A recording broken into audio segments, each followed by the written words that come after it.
Hi friend, welcome to daily blog Ruby Thakur channel. Ruby Thakur channel में आपका स्वागत है।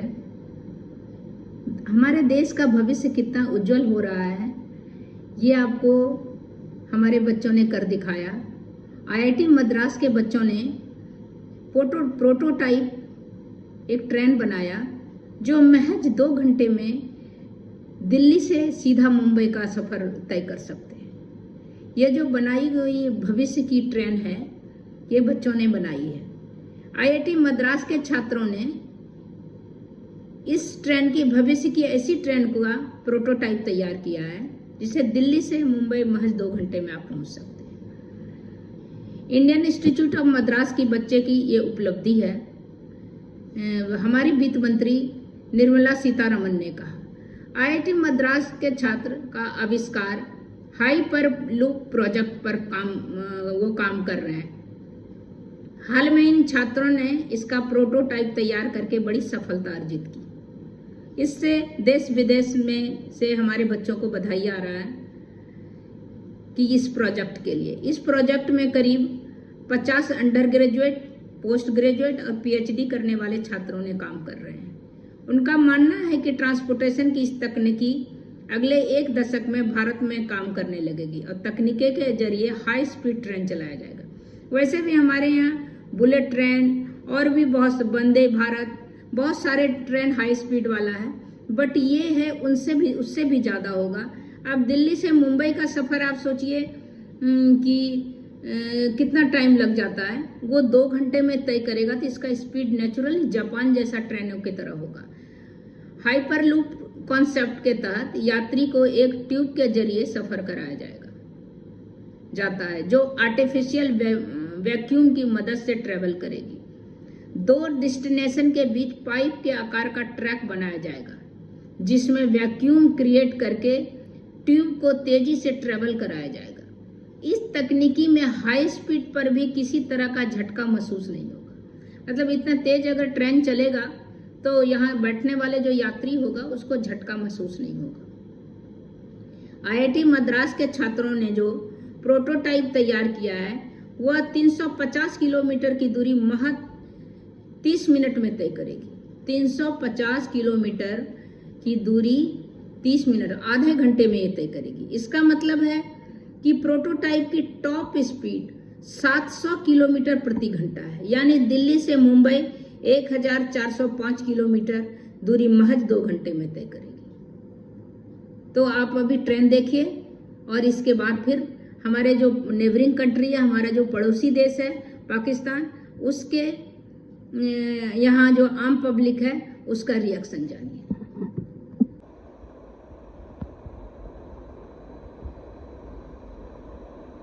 Futuristic transport developed by students of IIT Madras has won global recognition at an international competition in Edinburgh, the only winning entry outside Europe. The pod would actually travel in a vacuum tube. It would have no wheels but levitate in speeds of 1000 to 1200 kilometers per hour. Travel from Chennai to Bengaluru could be done in just 30 minutes. Departures and arrivals can be right from the city, saving enormous time unlike air travel. When compared with contemporary transportation technologies like high-speed trains and planes, Hyperloop brings the best of both the worlds. While planes operate at high speeds, but they cause a lot of sound and air pollution. And also, large mega infrastructure projects like airports need to be built for them. Whereas Hyperloop can cruise at such high speeds of about 1000 kilometers per hour and also provide the convenience of a high-speed train in terms of departing and arriving from the city centers itself. The electric transport could possibly turn net zero. Already, Indian Railways, Tata Steel and a division of L&T have funded this. The team wants to forge more such collaborations. Aviskar Hyperloop scales a platform to work on a disruptive technology that has the potential to shape the future of transportation, not only in India but all over the world. IIT Madras is building a 400-meter long vacuum tube for testing. The institute also wants to host a global competition.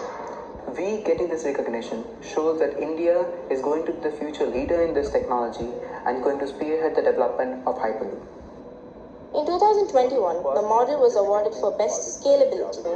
Although in nascent stage, The team hopes India can take a lead, having its first Hyperloop in 2035.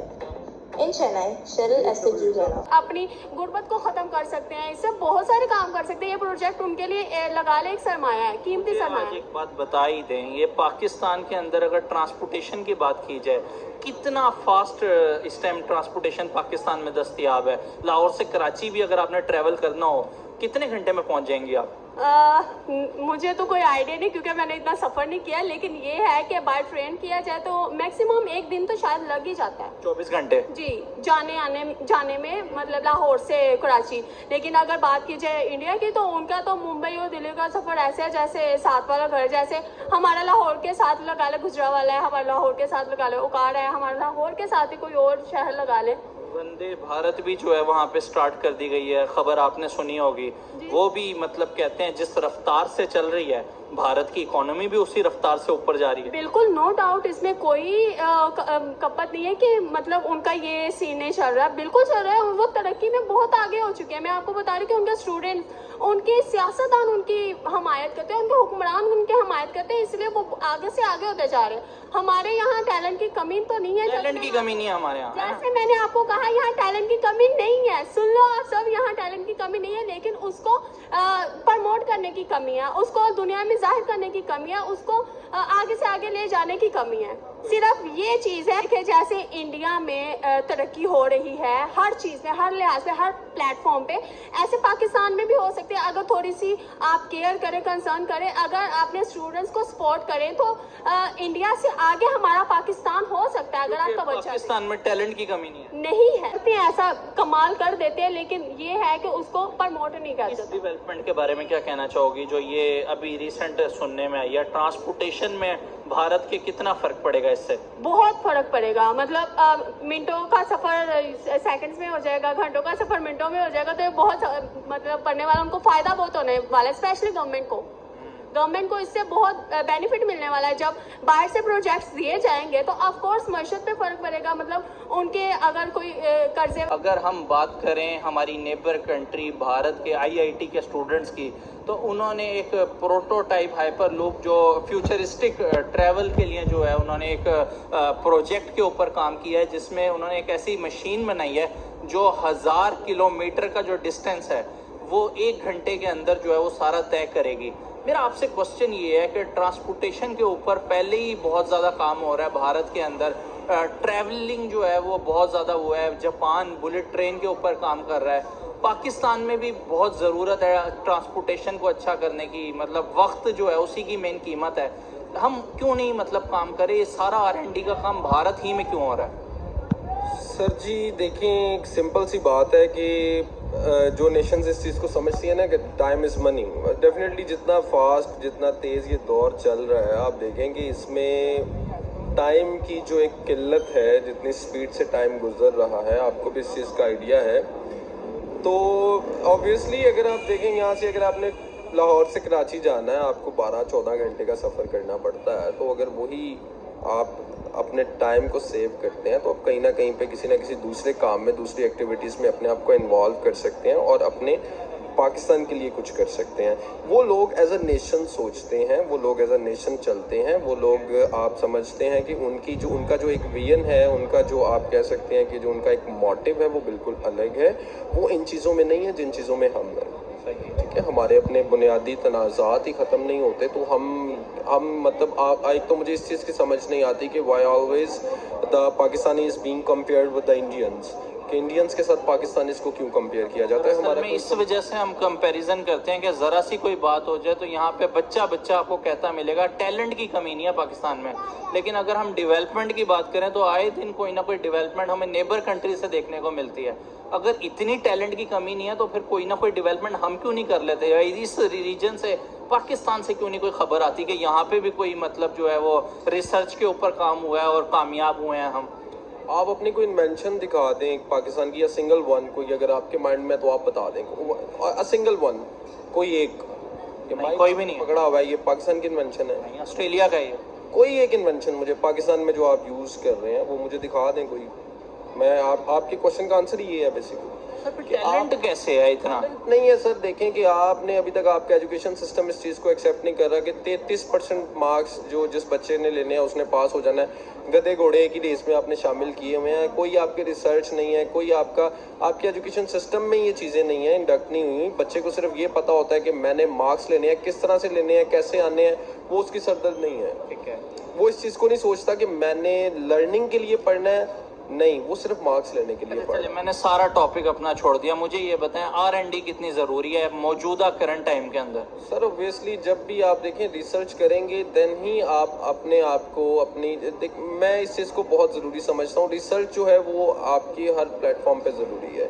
Research is not in the, आप अगर कहेंगे mechanics में ज़रूरी नहीं है research, IT में, आपकी medical में, किसी भी फील्ड में चले जाएं तो आप जब तक आपके आर्टिकल्स नहीं जाएंगे, जब तक आपकी तरफ से कंटेंट नहीं जाएगा, जबकि आपकी तरफ से कोई पब्लिकेशंस नहीं जाएंगी, तो आप अपने आप को किस तरह से किसी एक रैंक पे कंसीडर कर सकते हैं? My the simple question is this.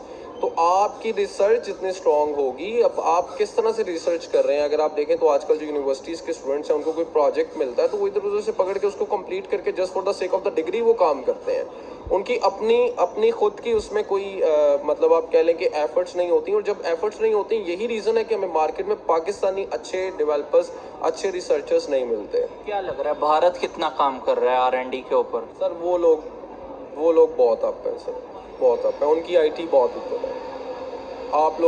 आप देखेंगे उनका एक सिंपल लर्निंग प्लेटफॉर्म है बायजूस, ठीक है, वो वर्ल्ड कप को स्पॉन्सर किया उसने लास्ट ईयर। मीन्स डैट कि आपकी एजुकेशन सेक्टर से आपको इतना पैसा आ रहा है कि आप स्पॉन्सर कर रहे हैं एक वर्ल्ड कप टूर्नामेंट को। तो वो लोग जहाँ पे पैसा लगाना चाहिए वहाँ पे लगा रहे हैं, एजुकेशन पे पैसा लगा रहे हैं। मैं समझता हूँ कि सबसे ज़्यादा ज़रूरी एजुकेशन, आपका एजुकेशन सिस्टम चेंज होना चाहिए, यानी कि जो बच्चे के लर्निंग आउटकम्स हैं उनको चेंज करना है आपने। आप बच्चे के इस माइंडसेट से आप उसको निकालें कि तुमने मार्क्स लेने के लिए पढ़ना है। उसका माइंडसेट ये होना चाहिए कि I have to develop something, मैंने कुछ बनाना है, मैंने कुछ नया करना है। सारी चीज़ें तो मतलब आप डेफिनेटली बेस फाउंडेशंस तो हमारे पास पड़ी हुई। आप स्पेस प्रोग्राम की अगर बात कर लें तो आए दिन स्पेस प्रोग्राम में कोई ना कोई इन्वेंशन हो रही होती है, कोई ना कोई प्रोजेक्ट वो मतलब भेज रहे होते हैं और कामयाब भी हो जाता है। अनफॉर्चुनेटली कोई ना भी कामयाब हो तो हम सबसे आगे बढ़ के कहते हैं देखा मतलब नाकाम हो गई है वो। सर इन चीज़ों से कब पाकिस्तान बाहर निकलेगा? कब आखिर क्यों नहीं समझ लेता कि अगर भारत से हैंडशेक कर ले तो आपके ख्याल में फ़ायदा ज़्यादा किसका है? सर ये कोई डिप्लोमेटिक से टॉपिक है, मैं ना इस पे यस कह सकता हूँ ना नो कह सकता हूँ। मैं नहीं समझता कि इस पे कोई भी गुफ्तगू मेरी तरफ से होनी चाहिए, लेकिन बहरहाल ये है कि कितना इम्पोर्टेंट समझते हैं वैसे इंडिया पाक रिलेशन को आप? सर ऑब्वियसली वहाँ पे आप देखें तो 40-50% 60% मेरा ख्याल है 40% तो मुस्लिम्स वहाँ पे मौजूद हैं। तो अगर कर भी लें ना भी करें, मतलब जो भी मसले मसाइल हैं, मैं इसमें कोई इस तरह से आंसर नहीं करूँगा। लेकिन कॉन्शियस हो गए आप मेरे इस क्वेश्चन पे? ऑब्वियसली सर जिस तरह के हालात चल रहे हैं कॉन्शियस होना पड़ता है। तो अच्छा चले मुझे ये बताएं, G20 का अभी रिसेंटली मीटअप हुआ, सारे कंट्री के बड़े बड़े चौधरी जो है वो भारत की सरजमीन पे इकट्ठे हुए। अगर MBS की बात करें जो सऊदी अरब के मोहम्मद बिन सलमान है, पाकिस्तान आना था, हम कहते हैं बड़े ही बरादराना ताल्लुकात हैं, ये है वो है। सर डिच कर आ गए पाकिस्तान को एक दफ़ा, फिर इंडिया चले गए। मतलब वहाँ पे जाके इलेक्ट्रिसिटी के मुआहदे कर लिए, ज़रूरत तो पाकिस्तान में थी। बिजली के इश्यूज़ यहाँ पे हैं जो पहले ही श्रीलंका जैसी कंट्रियों को दे रहा है, उनके साथ उन्होंने अंडर सी मतलब इलेक्ट्रिसिटी ग्रिड लगा दिया, मुआहदा हो गया वहाँ पे। आपके पास क्यों है सर? मतलब यहाँ पे हम कहते हैं ना बड़े हमारे बरादराना ताल्लुकात हैं, हमारे भाई हैं, हम हमारी बड़ी मदद करते हैं मुश्किल टाइम में। तो यहाँ पे तो सर बिजली बिलों पे जहाँ सुसाइड अटेम्प्ट हो रहा है, समझ नहीं आती कि आप मदद के लिए इधर उधर क्यों देखते हैं, खुद क्यों नहीं कुछ करते? क्यों नहीं करते सर? मैं वही पूछ रहा हूँ, खुद क्यों नहीं कुछ करते? आखिर क्या वजह है? मुझे नहीं पता इस चीज़ का, मतलब खुद आई थिंक खुद करना चाहिए। मतलब सेल्फ बिल्डिंग आप कितनी होनी चाहिए, मैं ये समझता हूँ। लास्ट मैसेज देना चाहेंगे आप? नहीं सर, मेरी तरफ से यही था ऑल इन ऑल। नाज़रीन चलते हैं, मज़ीद लोगों से बात करते हैं, देखते हैं वो इस हवाले से क्या अपनी राय रखते हैं। बहुत अच्छा लगा सर आपसे बात करके। अस्सलाम वालेकुम। आपने ये रिएक्शन देखा, जनरली क्या है कि वहाँ का पब्लिक का जनरली रिएक्शन जो है ना बहुत नेगेटिव होता है। लेकिन आप सोचिए आपके ही जो बिरादरी के जो हैं दुबई, उसमें आप देखिए कि मोहम्मद बिन सलमान जो है कितना चेंज ला रहे हैं एजुकेशन पॉलिसी में, कि अभी को एजुकेशन कर रहे हैं कि लड़का लड़की साथ में पढ़ सकता है। उनका जो अभी तक इतने दिन से जो दुश्मनी टाइप का चल रहा था इजराइल से, वो अभी दोस्ती हो गया। तो उनके आप देखिए कितना चेंज है, नफरत हटा के वो अगर बढ़ना है, तरक्की करना है, देश के युवाओं में भी जो है नफरत हटा के उनको वो भावना भरना पड़ेगा जो सब हम आम आदमी हैं, सब अपने लिए अच्छा सोच भरने से ही आपकी कंट्री, आपकी देश तरक्की करेगी। अभी आप देखिए दुबई भी जो है इस्लामिक कंट्री है, लेकिन हमारे नेबरिंग कंट्री वाले को, जो पड़ोसी देश हमारे पाकिस्तान है, उन लोग को समझ में नहीं आता है। अपने बच्चों को मदरसे में पढ़ा के खाली नेगेटिविटी, वहाँ के आप देखिए किसी यूट्यूबर का इंटरव्यू में मदरसे के बच्चों का करता है, तो उन लोगों का क्या नफरत का बात इतने छोटे छोटे बच्चे के आवाज़ में आता है। तो वो हटा के अगर आप तरक्की चाहते हैं तो सब मिलके आपको काम करना पड़ेगा। उसका उदाहरण आप देखिए, मोहम्मद बिन सलमान जो है वो जो है क्राउन प्रिंस जो है, वो आप देखिए अपने देश में पहले महिलाओं को कार चलाने का, गाड़ी चलाने का अनुमति नहीं था, गाड़ी चलाने का उन्होंने कितना रिफॉर्म किया। आपके बुक में जो लिखा है वो ठीक है, अच्छी बात है, उस समय उतना सुविधा नहीं था जितना अभी है। तो कुछ आप देखिए आपने पहनाव में, अपने पहनावा में भी चेंज किया, आपने जींस पहनने लगा, आपने घोड़े के जगह पे कार ट्रेवल कर रहा है। तो हर चीज में रिफॉर्म लाइए ना, हर चीज में आप चेंज लाइए, थोड़ा जो बेहतरी के लिए है उस चेंज को जरूर लाना चाहिए। तो आप देखिए वहाँ पर को एजुकेशन है, वहाँ पर गाड़ी चलाने का है महिलाओं को। दूसरा बात है कि आप देखिए वहाँ मंदिर बन रहा है, आप देखिए इजराइल से फ्रेंडशिप हो रहा है। तो ये सब आप सिंपल एक एग्जाम्पल है कि बहुत चेंज है, आप भी चेंज लाइए। तो आपका जो ये इतना इकोनॉमिक क्राइसिस है, जो आपका प्रॉब्लम चल रहा है, वो सब नहीं होगा। जनरल पब्लिक, जनरल जो आपके यहाँ के युवाओं हैं, उसमें जो अवेयरनेस आएगा, क्योंकि पॉजिटिविटी, नफरत की राजनीति छोड़ के आप सब में पॉजिटिविटी भरिए, तो सब अपना तरक्की सोचेगा। वो जो आपका ब्रांड हो रहा है, ब्रांड नहीं होगा, और ब्रांड का अच्छा उपयोग है, सदुपयोग होगा। तो उसका तो आप एग्जाम्पल है, उसको देख के अब अभी भी टाइम है, अभी भी वक्त है, आप लोग अपने आप को चेंज कीजिए। Dance together in all-night concerts organized across the kingdom. Classrooms can now have both boys and girls receiving education together. Today, overtly hardcore religious curriculum has been replaced with a Saudi-first education. Saudi Arabia will no longer fund mosques and Wahhabi educational institutions in other countries. The Saudi religious police, which not until very long ago was responsible for upholding morality in the kingdom's society, has witnessed a remarkable cut down in its authority. Saudi Arabia is expected to normalize ties with the Jewish nation of Israel soon. When done, it would mark the most remarkable watering down of Saudi Arabia's long-held hostility towards the idea of a Zionist state in the Middle East. क्या करती हैं? Job करती हूँ। मेरा आज आपसे question ये है, भारत की अगर हम बात करें तो आईआईटी के उधर के स्टूडेंट्स ने बेसिकली हाइपर लूप जो है वो फ्यूचरिस्टिक, मतलब जो है एक ऐसी मशीन बनाई है जो 1000 किलोमीटर का फासला जो है वो 1 घंटे के अंदर तय करेगी। मुझे ये बताएं कितनी बड़ी डेवलपमेंट है, कितना बड़ा R&D के ऊपर काम किया गया है इंडियन स्टूडेंट्स की जानिब से। पहले तो मैं ये कहूँगी वंडरफुल, माइंड ब्लोइंग, मतलब इतना कमाल कर दिया उन्होंने कि टाइम को मैनेज कर लिया। आपको पता है कि एक सेकंड, एक लम्हा कितना इम्पोर्टेंट होता है, और उन्होंने क्या 1000 का मार्जिन, मतलब 1000 किलोमीटर 1 घंटे में कर दिया। तो पहले देखिए कितना होता था, पहले लोग पैदल सफर करते थे, फिर ये सहूलियात आते कि अब ये इन्होंने करके कमाल कर दिया, आउट क्लास कर दिया। और ये कहा जाए तो एक तरह से उनकी गवर्नमेंट का भी है रोल इसमें, कि मतलब उनको अपॉर्चुनिटीज़ मिलती हैं, स्टूडेंट्स को मिलते हैं कि पूरी फ्री क्या मैं कहूँगी कि मतलब पूरी सहूलत उनको दी जाती है कि आप जो भी करो हम आपके साथ हैं। तो इसलिए वो टेक्नोलॉजी में, इंफॉर्मेशन में आगे से आगे होते जा रहे हैं। उनको कोई रोक टोक नहीं है, उनको कोई रोकने वाला नहीं है। वो जो क्रिएटिविटी है उनके माइंड में, वो सामने ला के खड़ा कर देते हैं उस चीज़ को। तो मैं ये कहना चाहूँगी कि बहुत अच्छा इन्होंने काम किया। और मे बी ये अभी तो फिलहाल इंडिया में, मे बी ये आउट ऑफ फॉरेन कंट्रीज में भी जाए, क्योंकि अगर ये उनका प्रोजेक्ट सक्सेसफुल हो जाता है तो वो बाहर भी जा सकते हैं, किसी भी ममालिक का कोई भी कह सकता है कि मतलब ये हुनर है ना, तो हुनर को कैच किया जा सकता है, हुनर को फहराया जा सकता है, वो कंजर्वेटिव नहीं होता। मुझे ये बताएं, इससे टाइम कितना सेफ होगा 1000 किलोमीटर 1 घंटे के अंदर? वही तो मैं कहना चाह रही हूँ आपको कि टाइम की जो मेजरमेंट है इन्होंने कम करके बहुत अच्छा किया है। कीमती है, जैसे कहते हैं वक्त एक सोना है, सबसे कीमती इंसान का वक्त ही होता है। अगर आप किसी को अच्छा वक्त, मतलब कहते हैं कि कुछ कर नहीं सकते ना आप किसी के साथ, तो अच्छा वक्त दें उनको। अच्छा वक्त देंगे तभी तो इंसान की मतलब याददाश्त रह जाती, ये सिर्फ रह जाते, फीलिंग्स रह जाती है, कोई इंसान किसी के साथ नहीं रहता।